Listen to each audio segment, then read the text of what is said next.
Em nome do Pai, e do Filho, e do Espírito Santo. Amém.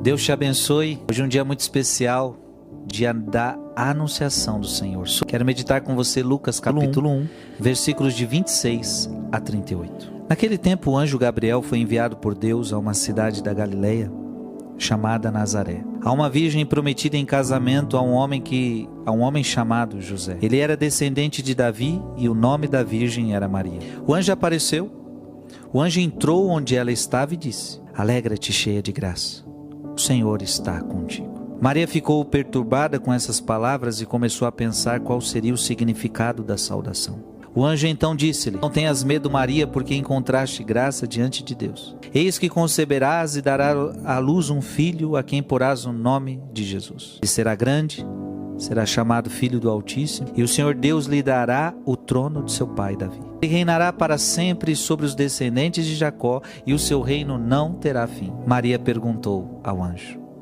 como acontecerá isso, se eu não conheço homem algum? O anjo respondeu: o Espírito virá sobre ti, e o poder do Altíssimo te cobrirá com a sua sombra. Por isso, o menino que vai nascer será chamado Santo, Filho de Deus. Também Isabel, tua parenta, concebeu um filho na velhice, e este já é o 6º mês daquela que era considerado estéril, porque para Deus nada é impossível. Maria então disse: eis aqui a serva do Senhor, faça-se em mim segundo a tua palavra. E o anjo retirou-se. Palavra da salvação. O que nós estamos meditando hoje? A encarnação do Verbo. Deus, preste atenção nisso, Deus se encarna, porque Deus não tinha corpo. Deus não tinha corpo. Ele se encarna no ventre de Maria. Isso é lindo. Quando aquela mulher diz sim, como nós lemos hoje no Evangelho, o Verbo se encarna. Jesus Cristo se encarna no ventre dela. O que é esta encarnação? É Deus assumindo a nossa humanidade, minha gente.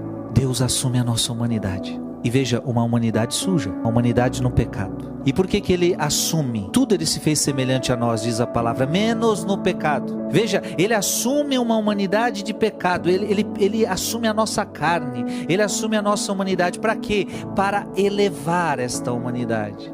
Esse é o desejo. Ele se rebaixa, porque é um rebaixamento, é uma kênos. Ele não se apegou à sua glória, mas esvaziou-se de si mesmo, e ele foi ao encontro do ser humano para elevar o ser humano, para divinizar o homem. Deus é lindo. Por isso, ao entrar no mundo, Cristo afirma: tu não quiseste vítima nem oferenda, mas formaste-me um corpo. Não foram do teu agrado holocaustos nem sacrifícios pelo pecado, por isso eu disse: eis que eu venho. No livro está escrito a meu respeito: eu vim, ó Deus, para fazer a tua vontade. Veja que essa palavra também é da liturgia de hoje. Jesus assume o nosso corpo de pecado. Veja que agora ele assume este corpo e ele vai se oferecer como vítima na cruz. A vítima perfeita, a oferenda perfeita. Por quê? Porque não foram do teu agrado os holocaustos nem sacrifícios pelo pecado. Por isso eu disse: eis que eu vim, ó Deus, para fazer a tua vontade. Deus está dando para ele. Veja, ele está assumindo um corpo, e este corpo será oferecido em sacrifício por nós.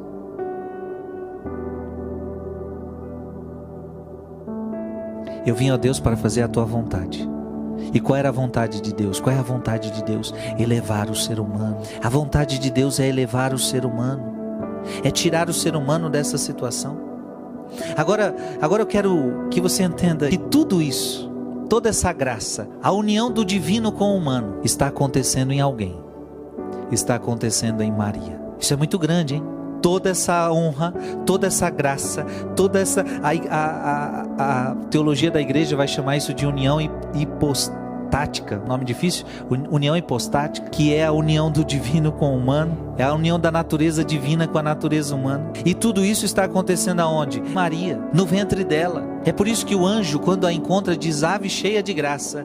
Porque tinha que ser uma mulher cheia de graça, porque quem está dentro dela é Deus. Ela, portanto, é mãe de Deus. Por que ela é mãe de Deus? Porque ela é mãe do Verbo encarnado. Ela é mãe de Deus. Veja, a Bíblia diz: ela é mãe de Jesus, e Jesus é Deus, ela é mãe de Deus. Não que ela tenha veja, ele não foi criado, ele foi gerado, não criado. Ela não é mãe no sentido que ela fez uma relação sexual, mas ela é mãe no sentido de que quem está dentro dela é Deus. Então ela é mãe de Deus. Por que ela é santa? Por que a Igreja Católica diz ela é santa? Porque ela é mãe de Deus. É por isso que o anjo então diz, ave cheia de graça. Havia santidade nessa mulher, porque precisava. O mistério que está acontecendo dentro dela é tão grande que Deus a preparou para isso. O maior milagre da humanidade está acontecendo no ventre desta mulher. Ela de fato é a segunda Eva que disse sim à vontade de Deus, e ela é aquela que vai pisar a cabeça da serpente, como está em Gênesis 3,15. E por que Maria tem toda essa dignidade? Por causa deste maior mistério que está acontecendo dentro dela. Hoje é um dia especial, minha gente. Hoje é o dia que Deus desceu para nos elevar. Que Deus te abençoe. Em nome do Pai, do Filho e do Espírito Santo. Amém.